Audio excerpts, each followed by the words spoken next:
आज हम लोग West Bengal board of secondary education के चैप्टर 3 फिजिकल साइंस चैप्टर 3 रासायनिक गणना इस चैप्टर को थोड़ा देखेंगे। अभी इस चैप्टर में हम लोग सवाल आते हैं परीक्षा में, लेकिन हम डायरेक्ट सवाल पर नहीं जाएंगे, बिल्कुल बेसिक से शुरू करेंगे क्योंकि कई सारे चीज़ है जो जानना ज़रूरी है। परमाणु, अणु, परमाणु द्रव्यमान किसे कहते हैं, अणु द्रव्यमान किसे कहते हैं, अणु द्रव्यमान कैसे कैलकुलेट करते हैं, फिर रासायनिक गणना सवाल कैसे बनाना पड़ता है और इस पर हर बार परीक्षा में सवाल आता है। तो बिल्कुल बेसिक से शुरू करते हैं। जे परमाणु, अणु, ये सब किसे कहते हैं, ये सब 7-8 में आप लोग सीख चुके हैं, फिर भी थोड़ा सा हाईलाइट कर दे रहे हैं। जब परमाणु किसे कहेंगे, किसी तत्व का सबसे सूक्ष्म भाग परमाणु कहलाता है। किस तत्व का सबसे सूक्ष्म भाग परमाणु कहलाता है, ये सब क्लास 9 में पढ़ चुके हो। परमाणु के केंद्र में प्रोटॉन और न्यूट्रॉन होता है, जितनी प्रोटॉन होती है उतनी परमाणु संख्या कहलाती है। कक्ष में इलेक्ट्रॉन घूमते रहते हैं और परमाणु प्रोटॉन, इलेक्ट्रॉन और न्यूट्रॉन द्वारा गठित होता है, ये सब आप लोग पढ़ चुके हैं। लेकिन किस तत्व का सबसे सूक्ष्म भाग को परमाणु कहलाता है। जिस प्रकार से मान लो तुम लोग कोशिका पढ़ते हो कि शरीर की संरचनात्मक तथा क्रियात्मक इकाई कोशिका है, तो कोशिका तो कई सारे कोशिकांग हैं, जैसे mitochondria, Golgi body, nucleus, endoplasmic reticulum, cytoplasm. लेकिन सजीव की संरचनात्मक तो क्रियात्मक इकाई क्या है, कोशिका है। उसी तरह से किस तत्व का सबसे सूक्ष्म भाग क्या है, परमाणु है। जैसे आपको जो उदाहरण दिया गया है, ऑक्सीजन, हाइड्रोजन, नियॉन, ये सभी क्या है, ऑक्सीजन की परमाणु O, हाइड्रोजन परमाणु H, नियॉन की परमाणु Ne।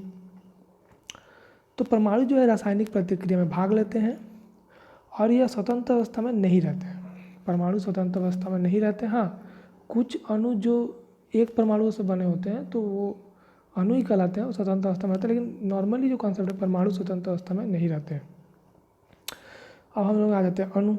अणु किसे कहेंगे, अणु किसी पदार्थ की लघुत्तम इकाई है जिसकी रासायनिक प्रकृति अक्षुण रहती है। क्या क्या गया है, अणु किसी पदार्थ की लघुत्तम इकाई है, छोटी इकाई है सबसे, जिसमें रासायनिक प्रकृति अक्षुण रहती है। जैसे मान लो यहाँ पर जल या H2O, तो जल का एक अणु है H2O। तो जल की वह लघुत्तम इकाई जिसमें उसकी रासायनिक प्रकृति अक्षुण रहेगी वह है H2O। अब जल के एक अणु है, इस किससे किससे कौन कौन से परमाणु है इसमें, हाइड्रोजन परमाणु है H और ऑक्सीजन परमाणु है O। तो H2O जो एक अणु है, इसमें 2 परमाणु हाइड्रोजन है, तो हाइड्रोजन का कुछ गुण जल से किंतु अलग है। ऑक्सीजन परमाणु का गुण किंतु जल के एक अणु से अलग है, जल से अलग है। तो हाइड्रोजन ऑक्सीजन परमाणु से मिलकर H2O जल का अणु बना है। तो वह लघुत्तम इकाई जिससे रासायनिक प्रकृति अक्षुण हो उसे क्या कहेंगे, अणु। ना अणु जो गठन होता है एक ही परमाणु से भी हो सकता है, एक ही परमाणु के 2 या 2 से अधिक परमाणुओं से भी हो सकता है, या 2 या 3 विभिन्न परमाणुओं के द्वारा ही अणु का गठन हो सकता है। आगे चर्चा करेंगे हम इस पर। 2 या 2 से अधिक परमाणुओं द्वारा रासायनिक बंधन द्वारा गठित पदार्थ को लघुत्तम इकाई को अणु कहा जा सकता है। तो यहाँ पर जैसे H2 ऑक्सीजन का अणु, ऑक्सीजन O2, H2, ये स्वतंत्र अवस्था में पाए जाते हैं, इतना भी जान लो। वायु में जो ऑक्सीजन पाए जाते हैं वो अणु के रूप में O2। जैसे हाइड्रोजन पाए जाते हैं, हाइड्रोजन का अणु पाए जाते हैं वो H2। तो 2 या 2 से अधिक परमाणुओं द्वारा रासायनिक बंधन द्वारा गठित पदार्थ की लघुत्तम इकाई। अच्छा, यहाँ पर जो अणु होते हैं वह रासायनिक बंधन, सहसंयोजी बंधन, उसके बाद हम लोग जानते हैं विद्युतीय संयोजी बंधन, हाइड्रोजन बॉन्डिंग, इसके द्वारा क्या होते हैं, अणु आपस में जुड़कर परमाणु आपस में जुड़कर अणुओं का गठन करते हैं। ये सब आप लोग केमिस्ट्री में चैप्टर सीखेंगे रासायनिक बंधन में। जैसे यहाँ पे एक दिया उदाहरण, ऑक्सीजन का परमाणु है वो, ऑक्सीजन का एक अणु है O2 जो मुक्त अवस्था में पाया जाता है। हाइड्रोजन का एक परमाणु है H, हाइड्रोजन का एक अणु है H2 जो मुक्त अवस्था में पाया जाता है। जल का अणु है H2O जो कि हाइड्रोजन ऑक्सीजन परमाणुओं द्वारा गठित होता है।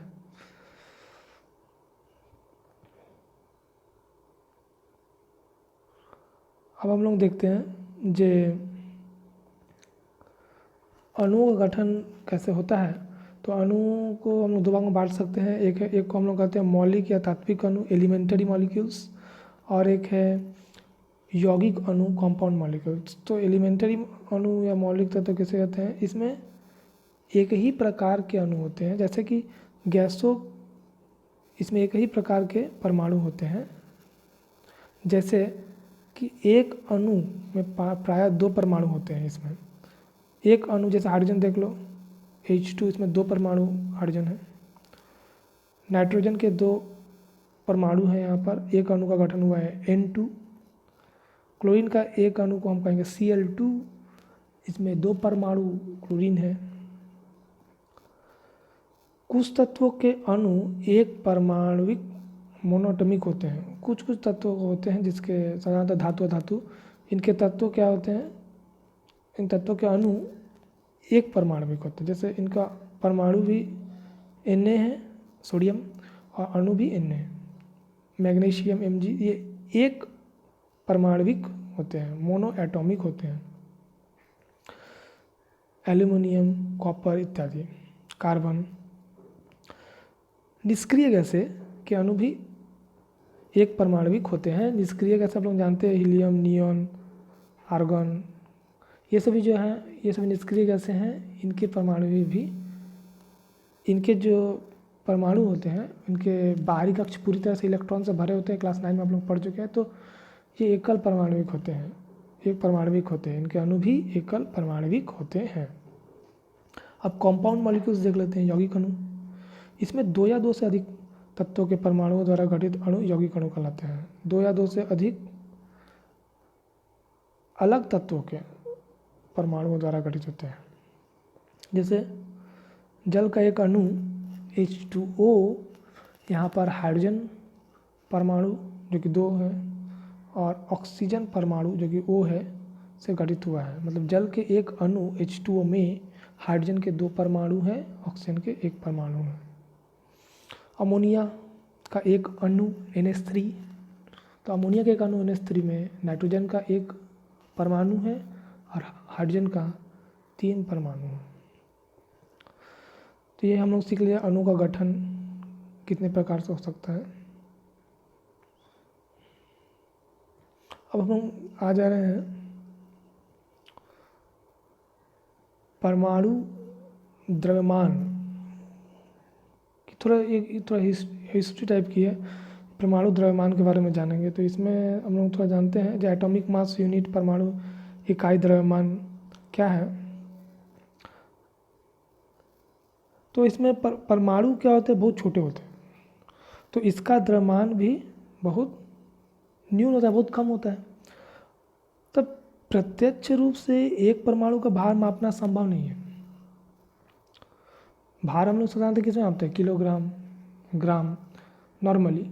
तो परमाणु इतने छोटे होते हैं कि इसका भार इसमें मेज़र अभी किया जा रहा है, लेकिन इसको मेज़र करना बहुत ही, इसका वैल्यू नगण्य आता है और इसको कैलकुलेशन करने में बहुत असुविधाएं होती हैं। अतः प्रत्यक्ष रूप से एक परमाणु का भार मापना संभव नहीं है। अतः किसी परमाणु का द्रव्यमान ज्ञात करने के लिए अप्रत्यक्ष विधि अपनाई जाती है। जैसे मतलब उदाहरण के लिए हाइड्रोजन का एक परमाणु का द्रव्यमान होगा 1.67 इंटू 10⁻⁻24 ग्राम, 10⁻⁻24 ग्राम। तो इतना कम परमाणु द्रव्यमान है। इसको अगर हम लोग कैलकुलेशन करेंगे तो इसमें बहुत गणना करेंगे तो बहुत असुविधा होगी, बहुत छोटा मान आएगा। तो इस असुविधाओं को दूर करने के लिए क्या है कि परमाणु के द्रव्यमानों को सरलता या सहूलियत से व्यक्त करने के लिए एक इकाई चुन ली गई है। इस इकाई को परमाणु द्रव्यमान इकाई, एटॉमिक मास यूनिट कहते हैं। किसने चुना है? डाल्टन ने। सर्वप्रथम जो तत्व है हाइड्रोजन, सर्वप्रथम तत्व कौन सा? हाइड्रोजन। हाइड्रोजन के परमाणु मात्रा को डाल्टन ने सर्वप्रथम 1 एटॉमिक मास यूनिट माना है। डाल्टन ने सर्वप्रथम 1 एटॉमिक मास यूनिट माना है। किसे? ना, हाइड्रोजन के परमाणु की मात्रा को। हाइड्रोजन के परमाणु की मात्रा को उन्होंने 1 परमाणु द्रव्यमान इकाई या 1 एटॉमिक मास यूनिट मान लिया है।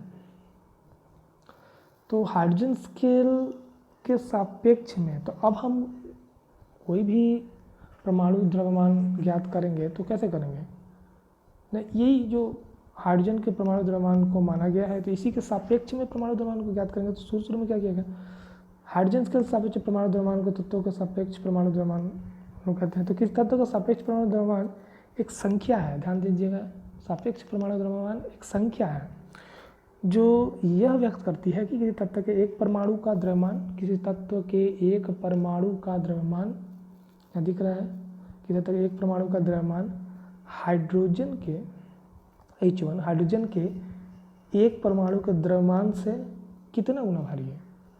तो वही संख्या उस तत्व की सापेक्ष परमाणु द्रव्यमान कहलाती है। तो किंतु ऐसा तो बहुत दिन तो व्यवहार होता रहा, लेकिन 1961 से पहले तक, लेकिन बाद में क्या है, समस्थानिकों के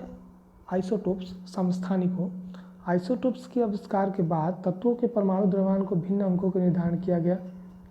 तो इस नियम से कैलकुलेशन करने में असुविधा होने लगी। तो कार्बन के परमाणु द्रव्यमान को बाद में 1961 में अंतर्राष्ट्रीय स्तर पर अपनाए गए मानकों की इकाई मान ली गई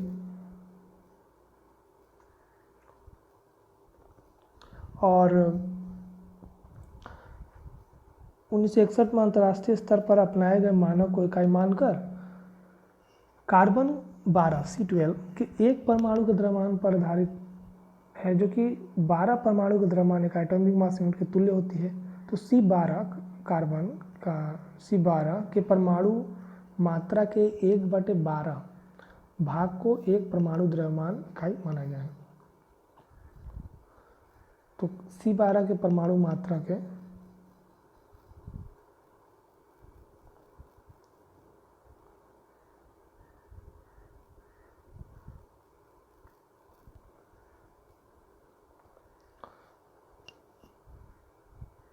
तो इसमें कहा गया है कि कार्बन 12 C12 के परमाणु मात्रा के 1/12 भाग के एक परमाणु द्रव्यमान इकाई माना गया है। कार्बन का एक परमाणु द्रव्यमान 12 mu के बराबर होता है। तो C12 के पैमाने पर परमाणु द्रव्यमान, तो यहाँ पर भी तुलना किया जाएगा किसको, न किसी तत्व के परमाणु की मात्रा को, द्रव्यमान को किससे तुलना किया जाएगा, न कार्बन 12 के जो परमाणु द्रव्यमान है उसके 1/12वें भाग से तुलना किया जाएगा। अर्थात किसी तत्व का एक परमाणु द्रव्यमान वह संख्या है, ये भी संख्या वह संख्या है, तुलना किया जा रहा है जिसमें यह पता चलता है कि उस तत्व का एक परमाणु का द्रव्यमान कार्बन 12 के एक परमाणु के द्रव्यमान से के 12वें भाग से कितना गुना अधिक भारी है। वहाँ से हम लोग उस तत्व के परमाणु भार, परमाणु द्रव्यमान ज्ञात करते हैं। तो ये हो गई कंप्लीट एक छोटी हिस्ट्री टाइप थी। तो यहाँ पर हम लोग किस तत्व का परमाणु द्रव्यमान को समझ चुके हैं। तो कार्बन पैमाने पर परमाणु द्रव्यमान, जो कि आज भी इस पर हम लोग परिभाषा देंगे, इसी को मान्य है 1961 से, जो किसी भी तत्व का परमाणु द्रव्यमान को C12 के एक परमाणु के द्रव्यमान के सापेक्ष में व्यक्त किया जाता है। तो किसी तत्व का परमाणु द्रव्यमान उस तत्व का परमाणु द्रव्यमान C12 के परमाणु द्रव्यमान का 1/12वां भाग से कितना गुना अधिक भारी है।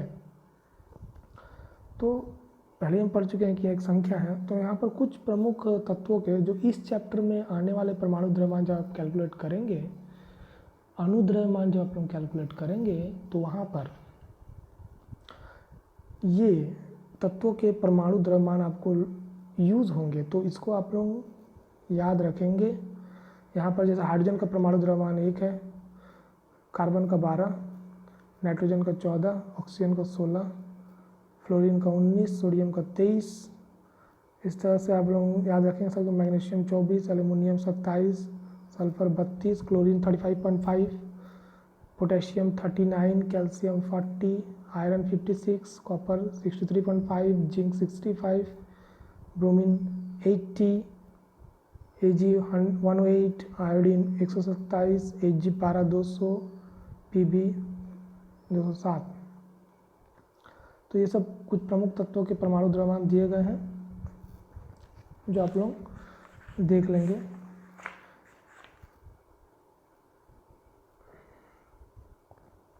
अब नेक्स्ट हम लोग देखते हैं जो अणु द्रव्यमान किसे कहते हैं।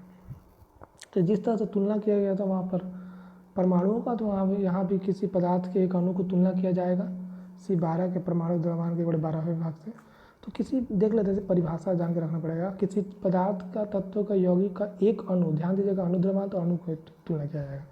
एक अणु कार्बन 12 C12 के एटॉमिक मास परमाणुविक द्रव्यमान से, कि तत्व का एक अणु को तुलना किया जा रहा है कार्बन 12 के परमाणुविक द्रव्यमान से। 1/12वें भाग से कितना गुना भारी होता है वही उस पदार्थ का आणविक द्रव्यमान कहलाता है। तो पदार्थ की आणविक द्रव्यमान समान पदार्थ के एक अणु का द्रव्यमान बटा कार्बन के एक परमाणु का द्रव्यमान का 1/12, तो 12 ऊपर चलेगा तो 12 यहाँ, तो वही परिभाषा, लेकिन यहाँ पर अणु का द्रव्यमान, तो पदार्थ के एक अणु का द्रव्यमान बटा कार्बन के एक परमाणु का द्रव्यमान का 1/12वां भाग। ये बहुत इंपॉर्टेंट है, ये जानना पड़ेगा। अणु द्रव्यमान कैलकुलेशन कैसे करेंगे, ट्रिक है, इजीली कैसे कैलकुलेट कर सकते हैं, तो ये जान के रखना पड़ेगा। परीक्षा में भी आता है, या आप लोग जब सवाल बनाएंगे तो उसमें तो ये जानना ही पड़ेगा। इसको बिना जाने आप लोग सवाल में बिल्कुल आगे नहीं बढ़ पाएंगे। जो इस चैप्टर में जो सवाल है रासायनिक गणनाएं में, तो जैसे यहाँ जल का अनुभार हमको ज्ञात करना है, तो हमको उसका मॉलिक्यूलर फार्मूला और सूत्र जानना होगा जल का H2O, ये बिल्कुल जान के रखना होगा। तो जल के एक अणु में हाइड्रोजन के 2 परमाणु हैं, तो इसलिए देखिए जब हम अनुभार कैलकुलेट कर रहे हैं, यहाँ लिखे हैं क्या, एक हमने पूरा लिख कर दिखा दिया है। जैसे हाइड्रोजन के एक परमाणु का भार, क्योंकि जल में हाइड्रोजन है, जल के एक अणु में हाइड्रोजन का अणु है, कितना हाइड्रोजन का परमाणु है, जल के एक अणु में कितने हाइड्रोजन के परमाणु हैं, 2, इसलिए 2 से गुना किया गया है, प्लस ऑक्सीजन परमाणु का भार। तो जल के एक अणु H2O में ऑक्सीजन के कितने परमाणु हैं, एक परमाणु है O, इसीलिए यहाँ पर ऑक्सीजन का परमाणु। तो हाइड्रोजन का परमाणु भार है 1, हम जानते हैं, पहले जस्ट अभी पहले बताए हैं, इंटू 2 प्लस ऑक्सीजन का परमाणु भार 16, जोड़ने से कितना आया है 18। तो H2O का अनुभार कितना आया है 18। हाँ, अगर 1 मोल जल, तो मोल में भी हम कॉन्सेप्ट आएंगे, 1 मोल जल या 1 ग्राम अणु जल अगर कहीं, तो हम कहेंगे 18 ग्राम जल। तो जैसे हम लोग अणुभार को अगर हम ग्राम में व्यक्त करते हैं तो उसे हम कहते हैं ग्राम अनुभार। अनुभार को जब ग्राम में व्यक्त किया जाता है तो उसे कहते हैं ग्राम अनुभार। तब हम कहेंगे 1 ग्राम अणु जल का भार समान 18 ग्राम। जल का अनुभार यहाँ 18 है, 1 ग्राम अणु जल का भार 18 ग्राम, या 1 मोल जल का भार समान 18 ग्राम।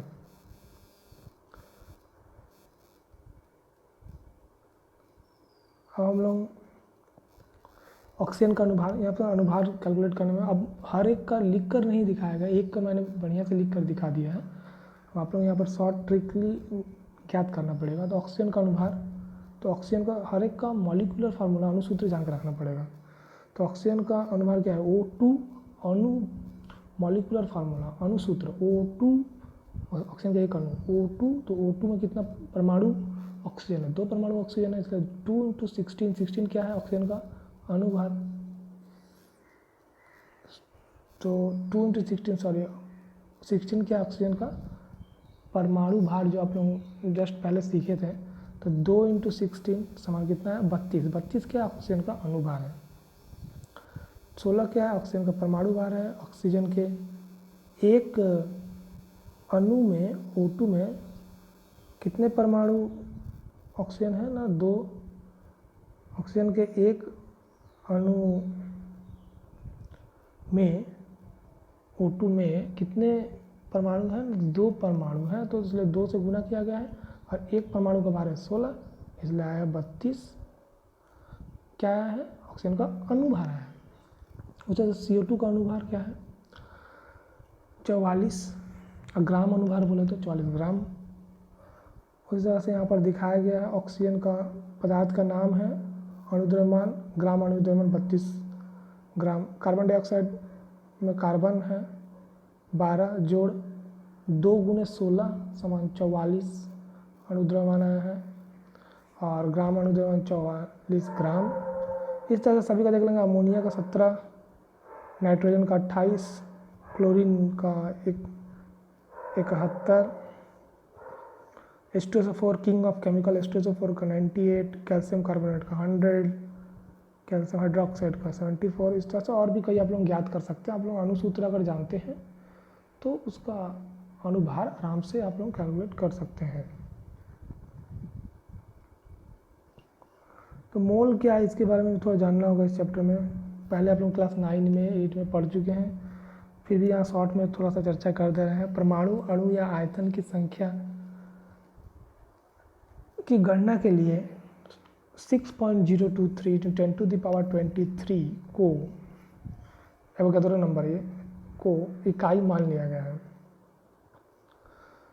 तो इस इकाई को ही मोल कहते हैं। तो ये नथिंग बट एक नंबर है। मोल क्या है ना, कि पदार्थ के कणों की संख्या व्यक्त करते हैं। कणों के अंदर परमाणु अणु या आयन किसी की भी संख्या की गणना के लिए वो संख्या कितनी होगी 6.02 × 10⁻23 को इकाई मान लिया गया है। 6.02 × 10⁻23 अणु 1 मोल, 6.023 × 10⁻23 परमाणु 1 मोल। तो अणु परमाणु या आयन या एक रूप में कई कणों की संख्या को गणना के लिए 6.023 × 10⁻23 को इकाई मान लिया जाता है। तो इस इकाई को मोल कहते हैं।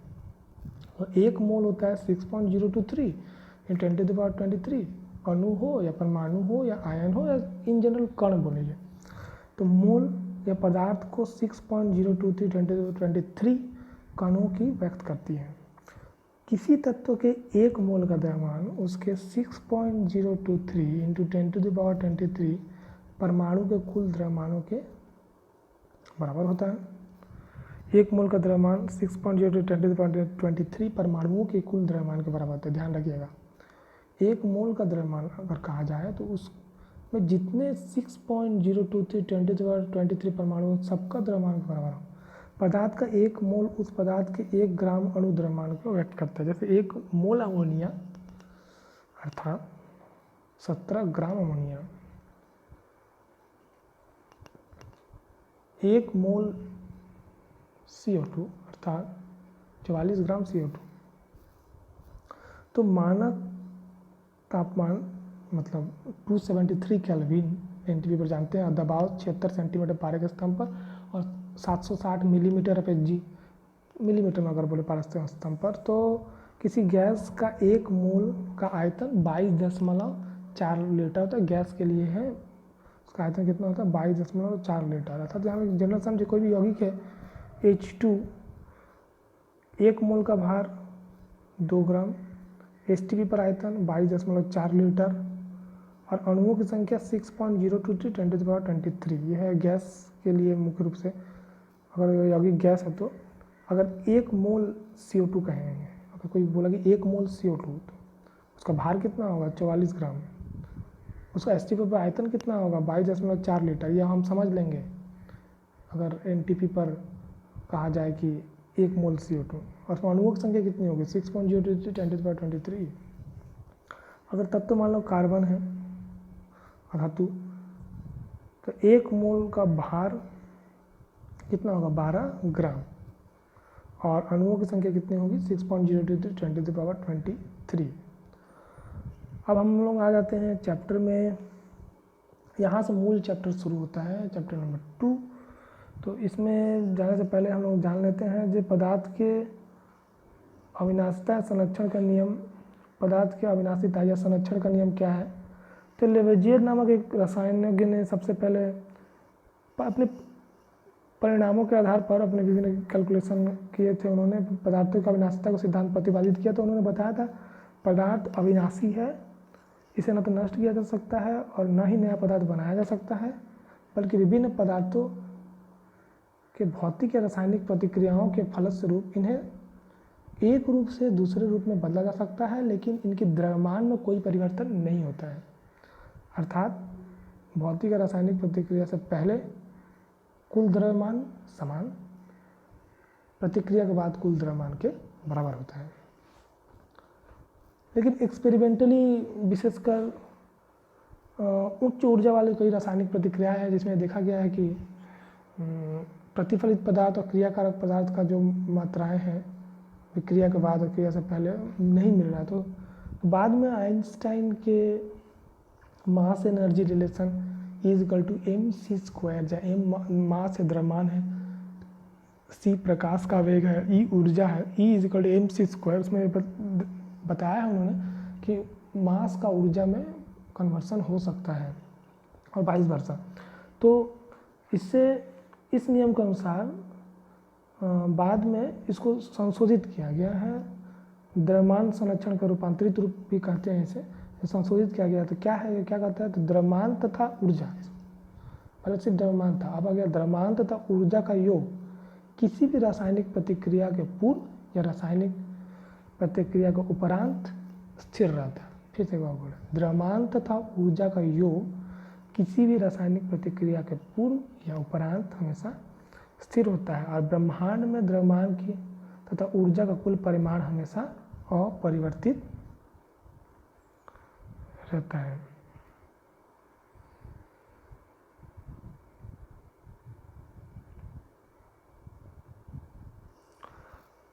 तो थोड़ा समझ लेते हैं इसका मतलब क्या है। जैसे यहाँ पर पहला जो सवाल दिया गया है, इसमें कहा क्या गया है, जब 50 ग्राम कैल्शियम कार्बोनेट जब तनु HCl के साथ अधिकता से प्रतिक्रिया कर कितना ग्राम गैस उत्पन्न करती है। तो यहाँ पर एक रासायनिक प्रतिक्रिया हो रहा है, कैल्शियम कार्बोनेट के साथ HCl का क्या क्या उत्पन्न हो रहा है, कैल्शियम क्लोराइड उत्पन्न हो रहा है, H2O जल उत्पन्न हो रहा है और carbon dioxide gas CO2 gas उत्पन्न हो रही है। तो यहाँ पर प्रतिक्रिया से पहले कौन कौन से पदार्थ है, कैल्शियम कार्बोनेट और HCl। तो ये कैल्शियम कार्बोनेट HCl को क्या कहेंगे, क्रियाकारक पदार्थ जिसके बीच रासायनिक क्रिया हो रही है। और कैल्शियम क्लोराइड H2O और CO2 इनको क्या कहते हैं, इनको प्रतिफलित पदार्थ, रासायनिक प्रतिक्रिया के बाद जो पदार्थ उत्पन्न होता है। अब ध्यान रखिएगा, क्रियाकारक पदार्थ, प्रतिफलित पदार्थ, बार बार ये आएगा टर्म। तो क्रियाकारक पदार्थ कौन है, जो प्रतिक्रिया से पहले जिनको हम लोग लिखते हैं, और प्रतिफलित पदार्थ कौन है, जिनको प्रतिक्रिया के बाद हम लोग प्राप्त होता है। तो साधारणतः हम लोग जो ये चैप्टर पढ़ रहे हैं इसमें रासायनिक गणना स्टीरियोकेमिस्ट्री का भाग है। तो इसमें मुख्य रूप से 3 चीज़ कैलकुलेट करेंगे, भार संबंधी, आयतन संबंधी गणनाएं करेंगे और द्रव्यमान आयतन संबंधी गणनाएं करेंगे। तो यहाँ पर हम लोग मोटे तौर पर इतना जान लेते हैं कि क्रिया का रासायनिक प्रतिक्रिया से पहले क्रियाकारक पदार्थ की कुल मात्रा समान होती है, प्रतिफलित पदार्थ की कुल मात्रा के बराबर होती है। जैसे हम लोग यहाँ देख लेते हैं कि यहाँ पर हम लोग देख रहे हैं कैल्शियम कार्बोनेट की अणु। अब यहाँ पर आपको जैसे आपने पहले सीखा है अणु द्रव्यमान कैलकुलेट करना, मॉलिक्यूलर मास कैलकुलेट करना। तो यहाँ पर देखो कैल्शियम कार्बोनेट, कैल्शियम का 40, कार्बन का 12, ऑक्सीजन का 16 गुने 3 परमाणु, इसका 16 गुने 3 100 और ग्राम अणु में बोले तो 100 ग्राम।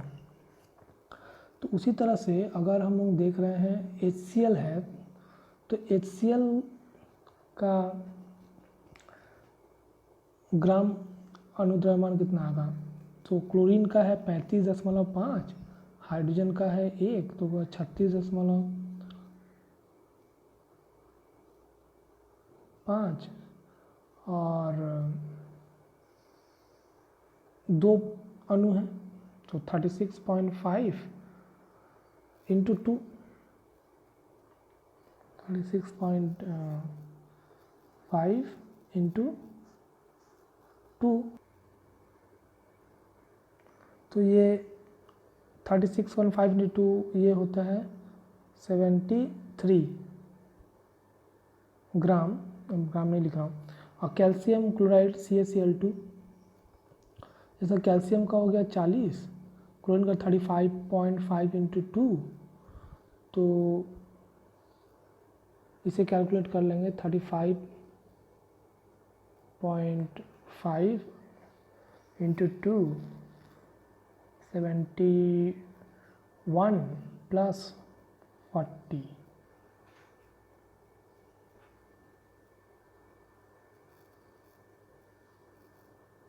तो ये हो गई 111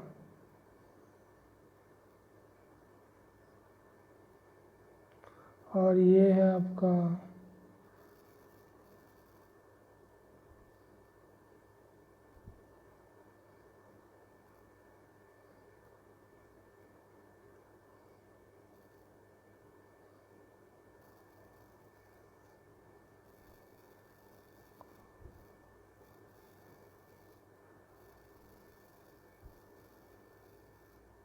73, ये 111, H2O कितना है, H2O 16, 2 18 और कार्बन डाइऑक्साइड का 44। तो जोड़ो क्रियाकारक पदार्थ 100 प्लस 73, ये टोटल कितना हो जा रहा है, ये टोटल हो जाएगा 173 टोटल क्रियाकारक पदार्थ का। और प्रतिफलित पदार्थ का टोटल कितना हो जा रहा है, 111 प्लस 18 प्लस 44, 8 9 10 11 12 13। तो ये भी पूरा टोटल हो जा रहा है 173। तो क्रियाकारक पदार्थ की कुल मात्रा 173, प्रतिफलित पदार्थ की कुल मात्रा 173। द्रव्यमान देख ले, इस तरह से हम प्रूव होता है कि क्रियाकारक पदार्थ की कुल मात्रा जो बताना चाह रहे थे प्रतिफलित पदार्थ की कुल मात्रा बराबर होती है। तो ये कॉन्सेप्ट लगेगा। अच्छा, अब हम लोग आ जाते हैं सवाल में। सवाल बनाने के लिए हमको 4 स्टेप जानना पड़ेगा। 4 स्टेप क्या है, सबसे पहले सवाल को पढ़ के एक संतुलित रासायनिक समीकरण लिखना होगा। स्टेप नंबर 2, टारगेट ढूंढिए, क्या प्राप्त करना है। जैसे यहाँ पर कितना ग्राम गैस उत्पन्न होगा, कैल्शियम कार्बोनेट जब तनु HCl से प्रतिक्रिया करता है। तो टारगेट कौन कौन सा, कैल्शियम कार्बोनेट और गैस CO2 और कैल्शियम कार्बोनेट। तो जो टारगेट है, सेकंड स्टेप है कि उसका अणु द्रव्यमान ज्ञात कीजिए। सबका अणु द्रव्यमान ज्ञात करने की जरूरत नहीं है, जो टारगेट अपने चूज सवाल में बोला गया उसका अणु द्रव्यमान ज्ञात कीजिए। उसके बाद थर्ड स्टेप है एकीक नियम से सवाल बनाइए। फोर्थ स्टेप है जो भी उत्तर है उसका इकाई लिखिए। ये 4 स्टेप में ये सवाल आपको बनाना पड़ेगा। सबसे पहले आ जाते हैं, आप सवाल में आ जाते हैं। जब 50 ग्राम कैल्शियम कार्बोनेट जब तनु HCl की अधिकता से प्रतिक्रिया कर कितना ग्राम गैस उत्पन्न करेगी। तो कैल्शियम का देखिए परमाणु द्रव्यमान दे के रखा 40, कार्बन का 12, ऑक्सीजन का 16। तो कैल्शियम कार्बोनेट CaCO3 HCl के साथ प्रतिक्रिया करती है 2HCl, कैल्शियम क्लोराइड उत्पन्न होता है CaCl2 H2O प्लस CO2। ध्यान दीजिएगा यहाँ पर संतुलित रासायनिक समीकरण लिखना होगा। टारगेट कौन कौन सा है, CaCO3 जब प्रक्रिया करती है तो CaCO3 गैस उत्पन्न होती है तो CO2। तो टारगेट कौन कौन है, कैल्शियम कार्बोनेट और CO2। देखिए कैल्शियम कार्बोनेट का अणु द्रव्यमान कैलकुलेट कर लिए हैं 100, CO2 का 44। प्राप्त क्या करना है, गैस कितना उत्पन्न होगा। तो एकीक नियम लिखते समय जिसको प्राप्त करना है उसे इस साइड में लिखेंगे। चूँकि 100 ग्राम CaCO3 से प्राप्त होता है 44 ग्राम CO2, इसलिए 1 ग्राम CaCO3 प्राप्त कितना होगा, कम के लिए भाग 44/100 ग्राम CO2। इसलिए जितना पूछा है 50 ग्राम CaCO3 से कितना गैस उत्पन्न होगा, 50 ग्राम CaCO3 कैल्शियम कार्बोनेट से प्राप्त होगा, इसकी तुलना में ज़्यादा। तो 44 × 50/100 कैलकुलेट करने से आया 22 ग्राम CO2। वीडियो पॉज करके आप लोग देख लेंगे सवाल। हम लोग नेक्स्ट सवाल में चले जाते हैं। प्रोसेस वही सिंपल, 4 स्टेप याद रखना है। पहला संतुलित रासायनिक समीकरण लिखिए, दूसरा टारगेट ढूंढिए, तीसरा एकीक नियम से सवाल बनाइए, चौथा इकाई लिखिए। यहाँ क्या किया गया, 8 ग्राम ऑक्सीजन उत्पन्न करने के लिए कितना KClO3 की आवश्यकता होगी। पोटेशियम का यहाँ पर परमाणु द्रव्यमान देकर रखा है 39, क्लोरीन का 35.5, ऑक्सीजन का 16। ये दे देगा परीक्षा में, ये दे देगा परमाणु द्रव्यमान जो है दे देगा।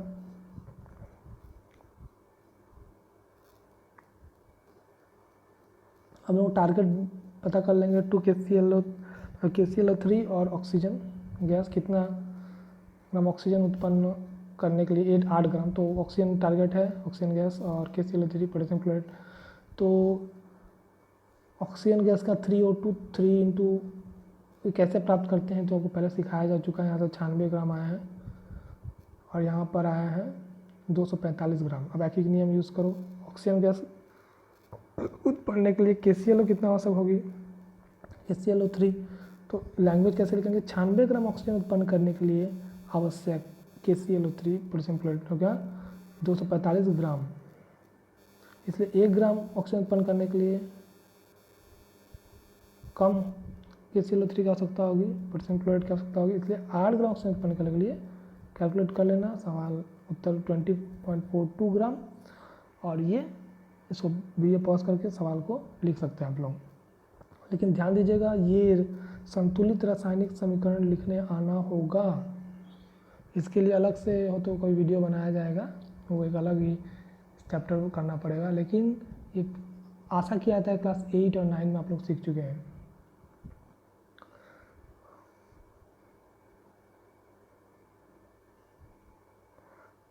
अब ये माध्यमिक परीक्षा 2018 में सवाल आया हुआ है, इस पर भी थोड़ा नज़र दे लेते हैं। एक रासायनिक समीकरण दिया गया है,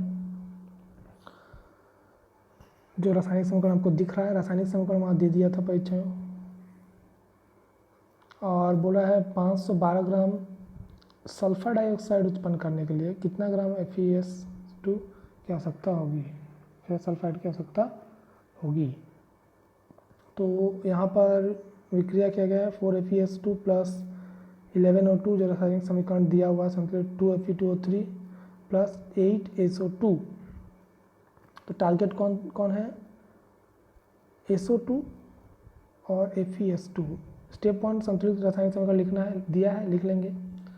स्टेप 2 टारगेट ढूंढ लेंगे। स्टेप और उसका अणु द्रव्यमान ज्ञात कर लेंगे, कर लिए हैं। यहाँ पर दिया हुआ परमाणु द्रव्यमान से अणु द्रव्यमान ज्ञात कर लेंगे। तो यहाँ 512 ग्राम के लिए पूछा है, तो 512 ग्राम आ ही गया है, तो सवाल बनाने की जरूरत ऑलरेडी आ गया। 512 ग्राम SO2 प्राप्त करने के लिए 480 ग्राम FeS2 की आवश्यकता होगी। तो इसी सवाल को अगर मान लो ये दिया रहता 100 ग्राम SO2 उत्पन्न करने के लिए कितना FeS2 की आवश्यकता पड़ेगी, तो फिर एक ही नियम में सवाल को बनाना पड़ेगा। वो आप लोग बनाएंगे, वीडियो पॉज करके सवाल को उतार लेंगे और सवाल को बनाएंगे।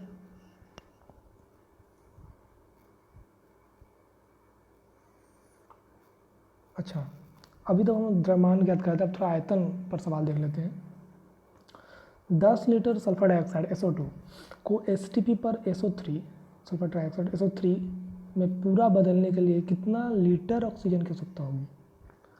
तो वही पहले तो यहाँ भी स्टेप वही है। स्टेप 1 रासायनिक समीकरण लिखना, संतुलित रासायनिक समीकरण लिख दिए हैं 2SO2 plus O2 2SO3। Step 2 यहाँ पर अणु द्रव्यमान कैलकुलेट नहीं करना है, यहाँ पर आयतन पूछा है तो लीटर में, तो 1 मोल का आयतन हम लोग जानते हैं STP पर 22.4 लीटर। सो मोल ज्ञात करेंगे। तो यहाँ पर 2SO2 मतलब SO2 का एक अणु मतलब 1 मोल, तो 1 मोल मतलब 2 मोल, 2SO2 मतलब 2 मोल, या ऑक्सीजन 1 मोल, SO3 मतलब 1 मोल, 2SO3 मतलब 2 मोल। तो 1 मोल का आयतन तो 22.4, इसलिए 2 मोल का कितना होगा 2 × 22.4 टारगेट।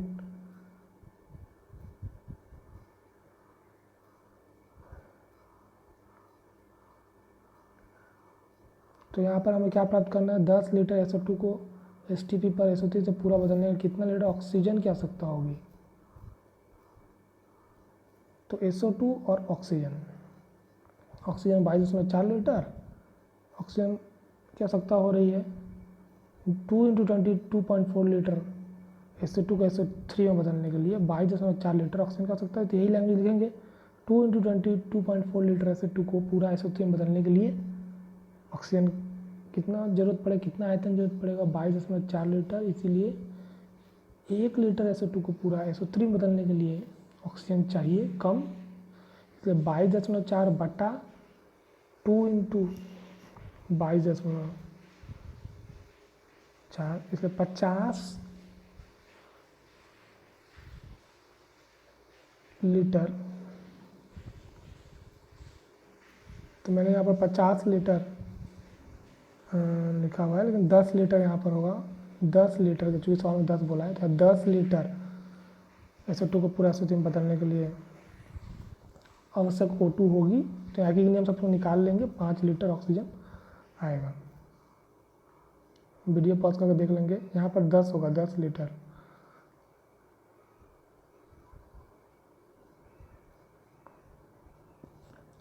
ये भी शॉर्ट क्वेश्चन में पूछ रहा है आजकल, यदि गैस का आणविक द्रव्यमान 44 होता तो वाष्प घनत्व क्या होता है। तो वाष्प घनत्व आणविक द्रव्यमान में रिलेशन याद रख लीजिएगा, जहाँ आणविक द्रव्यमान समान 2 गुने वाष्प घनत्व होता है। तो यहाँ पर आणविक द्रव्यमान दिया है, वाष्प घनत्व पूछ रहा है, तो वाष्प घनत्व होगा 22। और इसका उल्टा ही पूछ सकता है, आणविक द्रव्यमान पूछेगा वाष्प घनत्व देकर। तो इसी सूत्र से आणविक द्रव्यमान समान 2 गुने वाष्प घनत्व वहाँ से अपन ज्ञात कर लेंगे।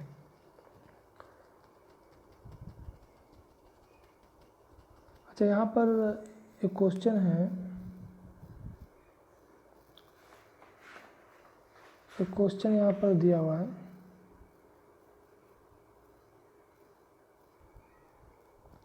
तो यहाँ पर ये जो क्वेश्चन दिया, दो एक ही समान जार है, एक समान दो जार है, एक में CO2 है और दूसरे में NO गैस भरा हुआ है। तो NTP पर तापक्रम और दबाव सेम है, किस जार में ऑक्सीजन परमाणु अधिक होगी।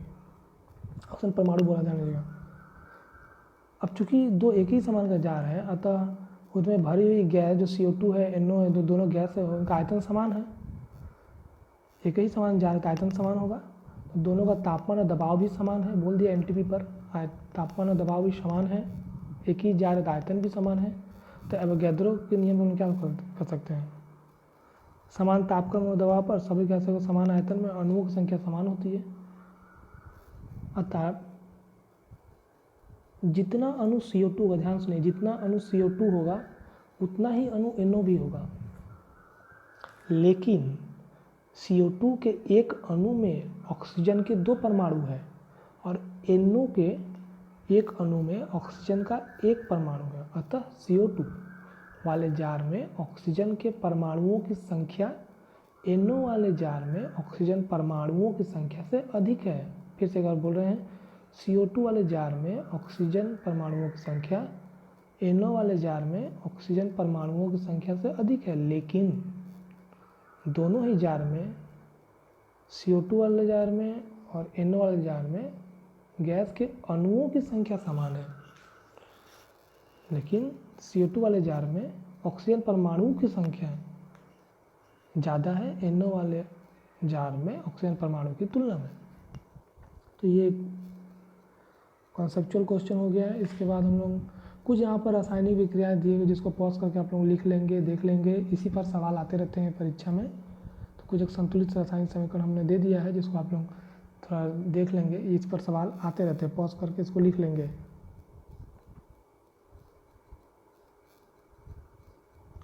और यहाँ पर कुछ सवाल दिए गए हैं, कई सारे सवाल दिए गए हैं, जिसको आप लोग हल करने की प्रयास करेंगे घर में। ठीक है, आज इतना ही रहने देते हैं, आज के लिए इतना ही। लेकिन ये चैप्टर हर एक स्टेप अणु परमाणु ये सब जानना पड़ेगा, अणु द्रव्यमान, परमाणु द्रव्यमान। इसके अलावा अणु द्रव्यमान कैसे कैलकुलेट करते हैं, सवाल के जो 4 स्टेप है वो ध्यान रखेंगे। संतुलित रासायनिक समीकरण लिखकर कैसे सवाल बनाते हैं। और परीक्षा में 4 नंबर का क्वेश्चन माध्यमिक परीक्षा में यहाँ से कंपलसरी आता है, सवाल बनाना ही होगा। ठीक है, थैंक यू।